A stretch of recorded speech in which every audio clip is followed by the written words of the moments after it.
Hey guys. First Sasuke what if in the channel. What if Sasuke returned to Konoha after defeating Itachi? After defeating his evil older brother, Sasuke decides to return to Konoha and rebuild his clan. Why is everyone being so difficult about this? In which Sasuke completely missed the plot. Hit like and subscribe if you like this one, and also please check the author in the description. Let's start. Itachi Uchiha, Akatsuki member, murderer of the Uchiha clan and all-around awful older brother, was about to die. His enthusiastic executioner was none other than his younger brother, Sasuke. The two Uchiha faced off across the barren battlefield. Both unleashed genjutsu that made mere moments seem like hours of intense combat. Finally, each leapt, meeting midair in a whirl of taijutsu. Landing hard, Sasuke stubbornly ignored his aching ribs. Itachi had one hell of a kick. Meanwhile, Itachi landed without his customary grace. His pale fingers, wearing something that looked suspiciously like nail polish, flew up to cover a hacking cough that caused his whole body to shudder. Even across the battlefield, Sasuke noticed the distinct hue of blood coloring his brother's palm. Sasuke smirked. Then again, my kicks aren't half bad either. Truly, Itachi was a fool for ever picking a fight with the Uchiha. Unaware of his inevitable defeat, Itachi walked towards the boy he had left among the corpses of their slaughtered clan years before. His footsteps echoed across the valley, accompanied by he and Sasuke's breathing, one ragged and shallow, the other deep and strong. Itachi drew his arm upward until his fingers pointed, almost accusingly, at the younger man. The distance closed. 10 feet. 5. 4. The Uchiha halted, however, when a kunai embedded itself between his bright red eyes. His arm dropped, and the rest of the legendary missing nin was quick to follow. His tall body lay gracelessly on the ground, the splashes of blood on his pale skin eerily reminiscent of the red clouds of his ever-present cloak. For a moment, all was silent. The stillness was only broken when Sasuke's hands tentatively rose to form a seal, and he whispered, "Kai." The scene remained unchanged. The same broken corpse, the same desolate battlefield, the same victor with disbelief and giddy joy warring on his face. That man is dead, from a kunai? Kunai don't kill people. They're used to get people to jump away, or, sometimes, for explosions that make people jump away farther, but not for killing. Yet he seems to be dead. The last Uchiha quietly walked to his brother's body and pulled the kunai out with a thunk. Pocketing it, he decided, yep, definitely dead. Neat.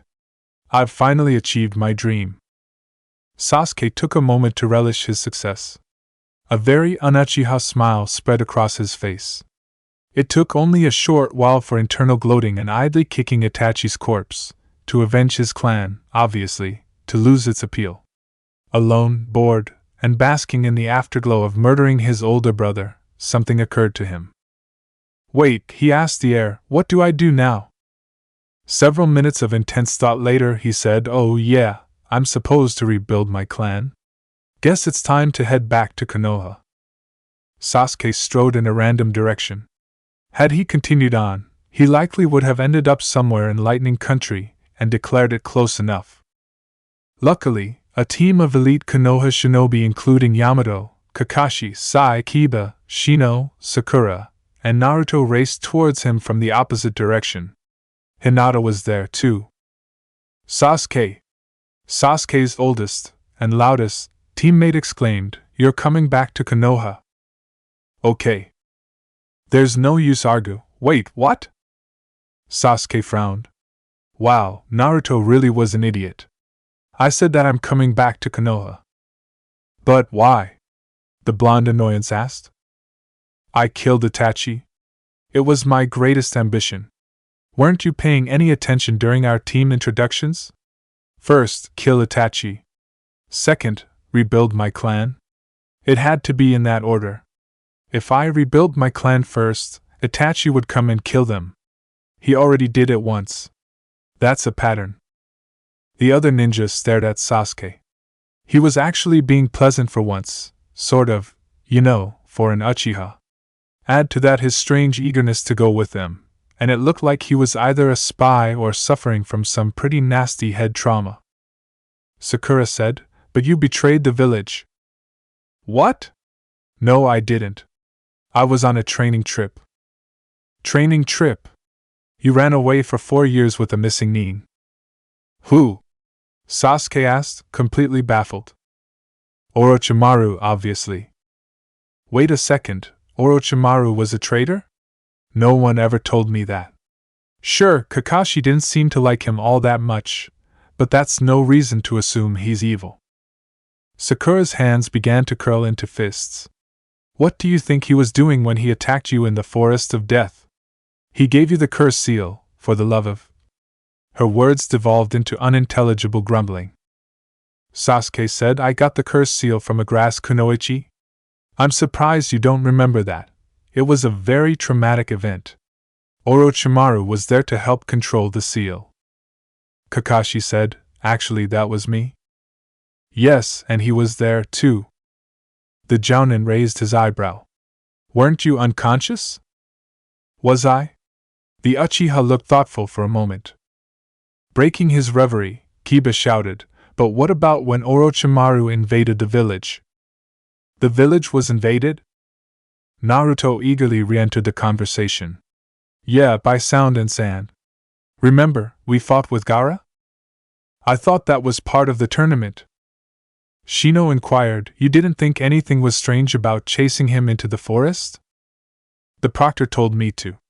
"Sure, it seemed a little weird when no one stopped Naruto from interfering, but then, those two sand ninja were fighting too. We were all competitors, so I just assumed that the match had been changed to a free-for-all."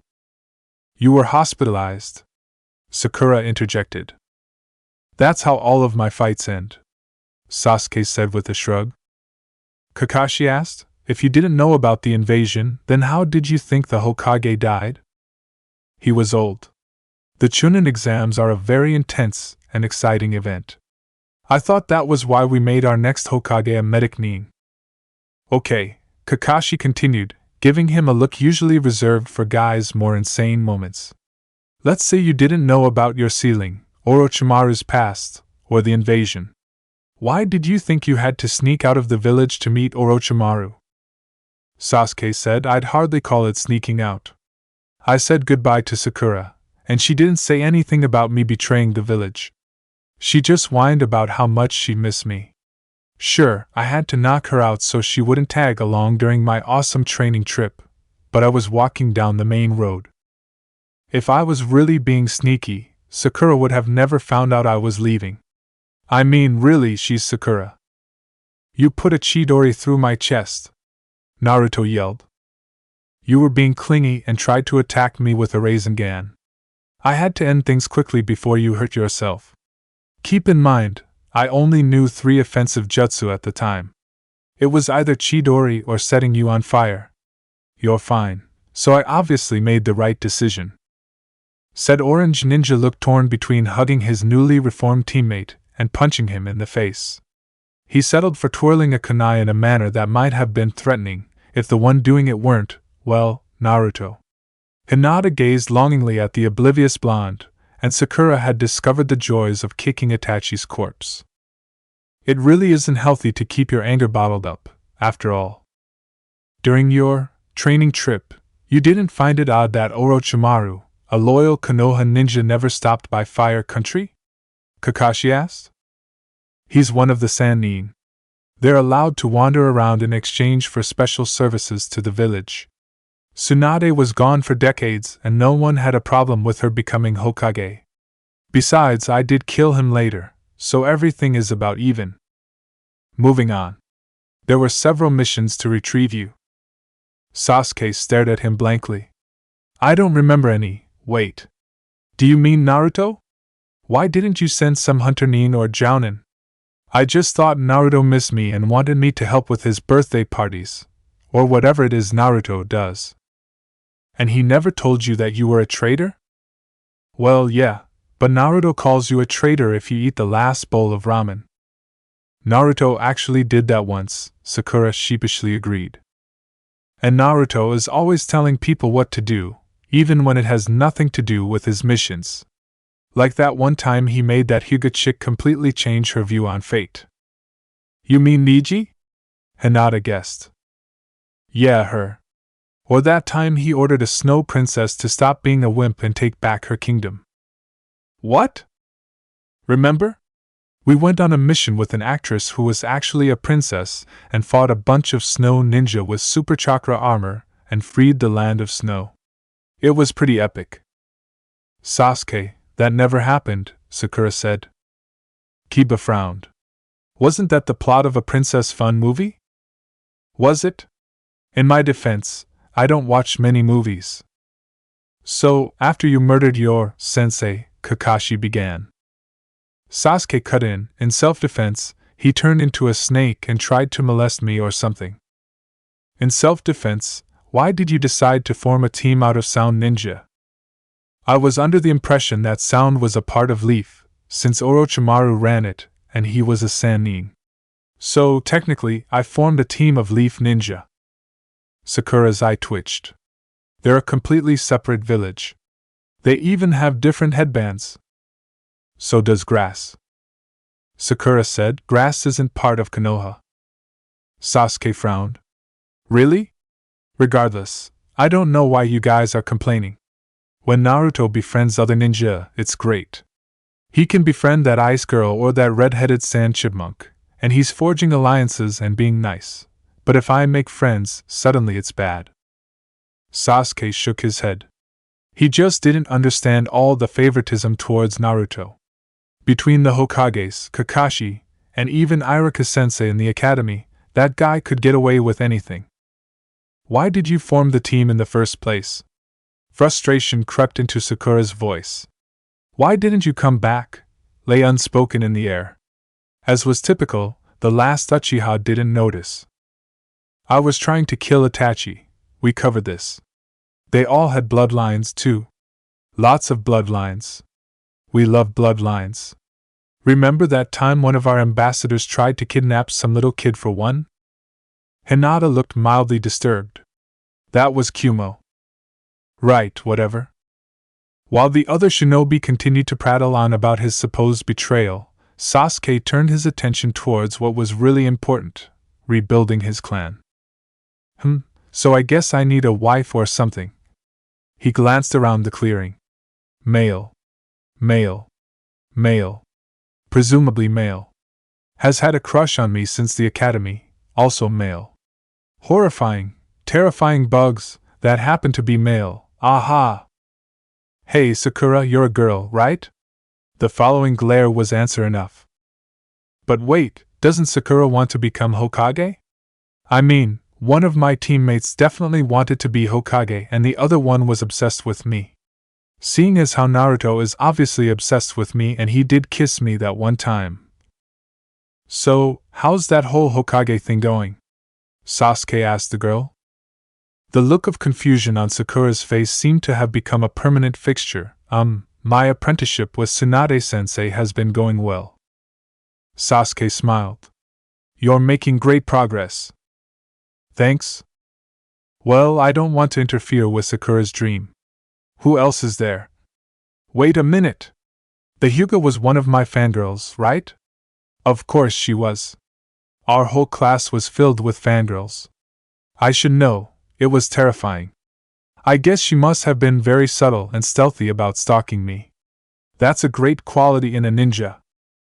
Plus, she has magic eyes, and is almost certainly a girl. This is perfect. Oblivious to his teammates' whirling thoughts, Naruto yelled, Let's go back to Konoha. Later, in Konoha. While the ninja of Konoha do have a reputation for being far too trusting, they are not nearly idiotic enough to let a traitor back in without so much as a blink. So it was that Tsunade, Sasuke, Sakura and Naruto found themselves in a dimly lit room usually used for interrogations with an unconscious Inoichi Yamanaka. Sakura, Naruto, and the Hokage made small talk. Sasuke, meanwhile, alternated between staring blankly and twitching. After several minutes, Inoichi released his mental hold on Sasuke and was back on his feet in an instant. So? Tsunade demanded. My impression is that he is deeply psychologically disturbed, though not as much as I would have expected, considering his background. If Academy students were given proper psych evals, he never would have been fielded as a genin in the first place. Tsunade snapped, "This isn't the time for one of your crusades, Inoichi." Inoichi frowned but continued, "My apologies, Hokage-sama. Uchiha-sen appears to have replaced all emotional responses with goal-oriented action. This would have begun as a coping mechanism, leaving him unable to focus on anything unrelated to his ultimate goal." Kakashi arrived, mumbling something about a lost little girl and her cat. They all ignored him. "Is he fit to remain an active-duty shinobi?" Tsunade asked. Inoichi shrugged. "As long as he channels his madness into something constructive, we should be able to keep him as an eccentric but loyal ninja. Like Guy, whose tendencies have been mostly suppressed." Kakashi nodded knowingly. He was well aware of his eternal rival's sordid past. "What do we do now?" asked Sakura. Inoichi said, "His current goal is positive, so I'd suggest we leave him to it. We wouldn't be able to easily detain him with his current skill level. If we tried, the best-case scenario is him fleeing and founding his clan in an enemy nation. In the worst-case scenario, he snaps and keeps killing until there's no Konoha left except for him, and whatever wives he manages to kidnap. We should be thankful he managed to switch goals at all. He might have continued on a destructive rampage of revenge, lashing out at anything at all connected to the death of his clan. In any case, he's already left." Showing the unique blend of apathy and laziness that was surprisingly common among the Kage, Tsunade muttered something about paperwork and took off for the nearest bar. Inoichi was also rather nonchalant about the no longer missing Nin's whereabouts. "He's more stable than most ninja," the blonde explained as he disappeared into the twisting hallways of Konoha's TNI division. That left Team 7 to find Sasuke. Kakashi promptly began his search in the pages of Ika Ika Paradise. Naruto raced to the nearest training grounds. Sakura took the 5-minute walk to the Uchiha district. The girl hurried past broken-down buildings. After the Uchiha massacre, the district had been left to fall apart. It had only grown more dilapidated during its last inhabitants' 4-year absence. Though it lay in the center of a bustling village, this place had long since died. The silence of the abandoned street was broken by a steady pounding. The source of this noise was one Sasuke Uchiha, who was repeatedly hitting a dark orange roof with a hammer. "Sasuke-kun, what are you doing?" "Fixing the roof." "Oh." A very loud crack echoed through the street as a roof tile split in half. "Do you know how to fix a roof?" Sasuke stared at the hammer. "Not exactly. I'm sure I'll get the hang of it."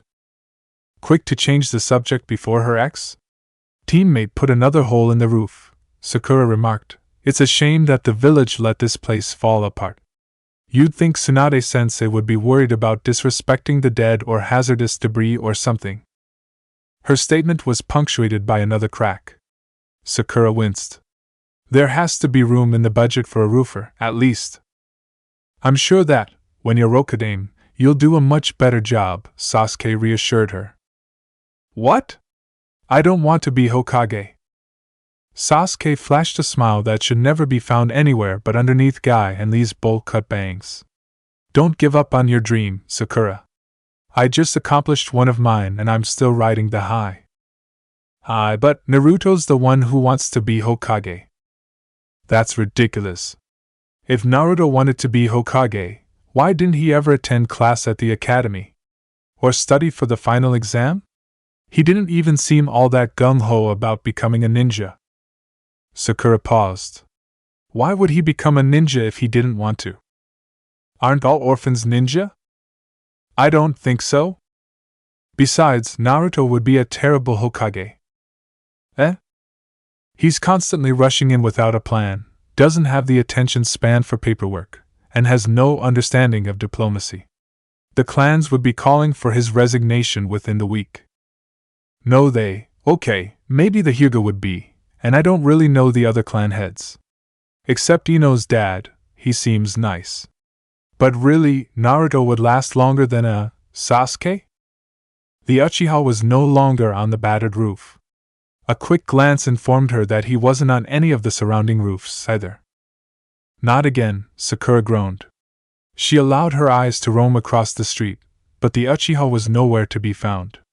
Finally, her gaze came to rest on the Hokage mountain. Me Hokage? As if. Sure, she could have kept looking, but she'd spent enough time chasing Sasuke Uchiha. He was home, now, and no longer her responsibility. Sakura Haruno left the Uchiha district with a smile. Hayashi Hyuga leapt to his feet when an unfamiliar ninja jumped through the window of his office. His eyes narrowed, and his Byakugan flared to life. Who are you? Sasuke Uchiha? The missing nin? I'm not a missing nin. Why does everyone think that? Sasuke sighed and shook his head. There was something seriously wrong with Konoha's espionage network. Hayashi barked, guards. 3 branch members shuffled in. Yes, sir? Why is there a missing nin in my office? He isn't technically a missing nin, sir. The Hokage pardoned him earlier. Hayashi said, that's great information that you would have passed on earlier if you were anywhere close to competent. It still doesn't explain how he got past all 3 of you and into my office. We don't know, sir, cried one. The second said, it's like he came out of nowhere. The third nodded in agreement. Hayashi glared. Explain. Sasuke said I applied 3 genjutsu, scaled the wall, and crawled through the grass. If you were trying to kill me. Sasuke interrupted him. If I was trying to kill you, you'd be dead. Besides, I'm sure you could have stopped me if you wanted to. You can see through my techniques with your dijutsu. Then why bother sneaking in? Hayashi asked. Baffled, Sasuke replied, I'm a ninja. Hayashi sighed and waved away the other Hyuga. He deactivated his Byakugan and sat behind his desk, turning to Sasuke with an imperious eyebrow raised. What do you want? To marry your younger daughter. Unacceptable, Hayashi said. Hanabi is only 12. Sasuke frowned. Not your youngest daughter, your younger daughter. The middle one. She was in my class. I only have 2 daughters. That's a terrible thing to say, Sasuke admonished. What about that brunette who fought Naruto in the Chunin exams? Nana or something? Niji, Hayashi said. Right. I want the one that's younger than Niji. And you wish to marry my daughter, why exactly? Sasuke said, she's an awesome ninja with a dijutsu. I'm an awesome ninja with dijutsu. These things stack, right?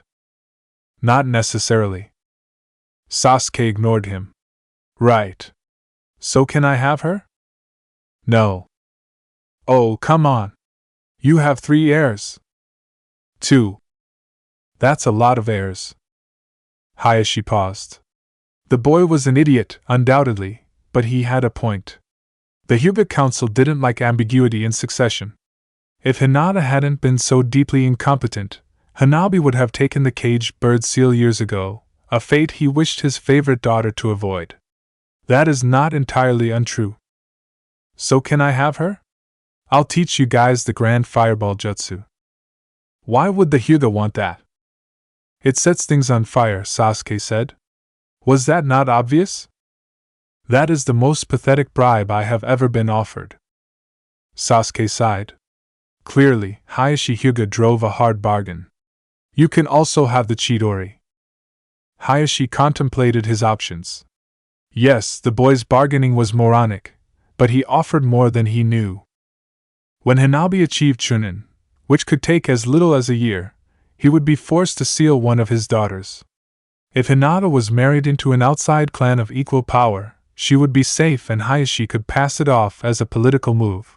With Hinata as matriarch, the fledgling Uchiha clan would remain firmly under Hyuga control. Beyond that, she had always been docile, better suited to a housewife than a leader. I will speak to Hinata, Hayashi said. Who? The one you asked to marry? Oh, Sasuke said, nodding. The Chidori was a powerful bargaining tool, indeed. Now if you will. Hayashi paused. Guards, where did the uchiha go? We're not sure, sir. Wonderful, Hayashi grumbled. Tsunade leaned over her desk, eyes serious. This will be classified as an S-rank mission since there's 100% certainty of encountering an S-class ninja. By distracting Sasuke Uchiha and keeping him reasonably grounded in reality, we will avoid a disaster on par with the Uchiha massacre. This is of vital importance to the village. Do you understand that? Hinata gulped.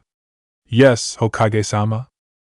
Because it's so important, I don't want you going into this unwillingly. If you can't dedicate yourself to this mission, it's doomed to failure. Is there anything that would keep you from marrying Sasuke Uchiha? Tsunade asked. Hinata stuttered. Yes? She couldn't. She didn't want to disappoint her father or the Hokage, and Sasuke wasn't that bad, she didn't think. But if there was even the smallest chance that Naruto could love her back. Yada! Naruto cried, bursting through the window like a proper ninja. And Naruto? Hinata stuttered. I was listening at the window, he declared. You can't marry Sasuke. An awestruck smile spread across her face. This was just like a dream. She whispered, I can't? Naruto continued, unless I get to be best man. Hinata's heart broke into 1,000 pieces. Her eyes settled upon a friendly patch of wall. It was brown, and nicely brown. She momentarily returned to reality when Naruto grabbed her shoulders, blue eyes taking up her whole world. He was so beautiful. So can I? Can I please? Please? Please? He whined. Blankly, Hinata nodded. Okay. That's great. I'm gonna go tell Sasuke. We can talk about it over ramen. I love ramen. Okay. Hinata gazed out the window.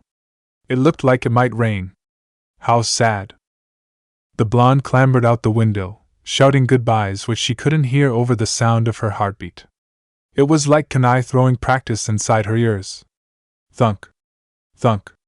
Thunk. Was it always that loud? You're taking the mission, then? Tsunade asked. Hinata nodded, smiling dazedly at the Hokage. Okay. Naruto scoured the Uchiha district, searching every alleyway, police station, shop, and home. Finally, he found Sasuke in the largest house. Sasuke, I'm going to be your best man, Naruto said.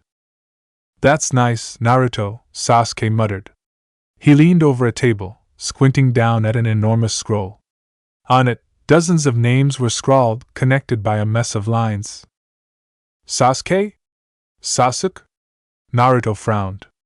Sasuke was ignoring him again. That was terrible behavior for a best friend. Grinning mischievously, he said, I was talking to Hinata about your wedding, and we were thinking the theme could be pink with lots of little hearts. He glanced at Sasuke, who scribbled down something else on the scroll. And we were thinking we would invite Itachi because he was such a great older brother. Still no response. Grumbling, Sasuke hastily scratched out his latest addition to the rapidly filling scroll. Naruto furrowed his brow. And then we decided that, since the Hyuga clan is so big and stuff, we should just get rid of the Uchiha clan. Sasuke's head jerked up, Sharingan activated. What was that about the Uchiha clan? Naruto chuckled nervously. Nothing important. So, what are you doing, Sasuke? I'm devising a genealogy. Huh? Sasuke sighed. Did every conversation with Naruto have to lead to explaining a basic facet of the universe? The Uchiha clan won't be properly revived until the Sharingan starts showing up again. I'm marking down my children, their spouses, their children, and so on for the next 5 generations or so. I'm here, at the top, and my future wife is to my right.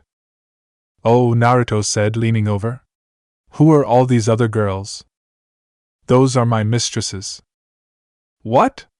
You can't have mistresses. Sasuke frowned. Why not?